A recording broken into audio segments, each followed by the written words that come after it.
இந்த வீடியோக்குள்ள போறதுக்கு முன்னாடி நம்ம சேனலை சப்ஸ்கிரைப் பண்ணாதவங்க சப்ஸ்கிரைப் பண்ணிடுங்க, பக்கத்துல இருக்க பெல் பட்டனையும் கிளிக் பண்ணிக்கோங்க. வாங்க வீடியோக்குள்ள போகலாம். தமிழ் சினிமால சாமி படங்கள் அப்படின்னாலே நமக்கு முதல்ல ஞாபகத்து வருவது நடிகை ரம்யா கிருஷ்ணன் மற்றும் ரோஜா தான். இவங்க ரெண்டு பேரும் தான் அதிகமான சாமி படங்கள்ல அம்மன் வேஷம் போட்டு நடிச்சிருக்காங்க.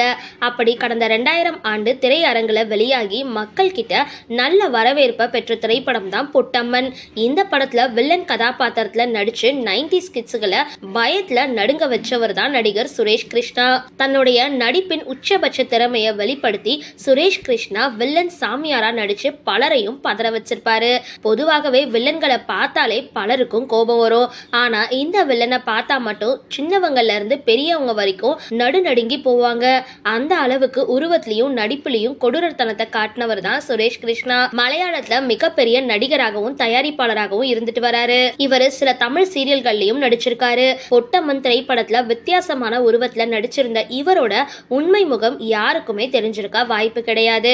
தற்பொழுது அவருடைய உண்மையான முகம் இணையதளத்துல வைரல் ஆகிட்டு வருது. இதை பார்த்த ரசிகர்கள் நம்ப முடியாம ஹீரோ லுக்ல இருக்கிற இவரையா இப்படி கொடூரமா காட்டியிருக்காங்க அப்படின்னு ஆச்சரியத்துல கேள்வி எழுப்பிட்டு வராங்க. சரி, இந்த வீடியோ பத்தின உங்களோட கருத்துக்களை கீழே கமெண்ட் பாக்ஸ்ல போஸ்ட் பண்ணுங்க. வீடியோ பிடிச்சிருந்தா லைக் பண்ணுங்க, ஷேர் பண்ணுங்க, மறக்காம டிபி காபி சேனலை சப்ஸ்கிரைப் பண்ணுங்க.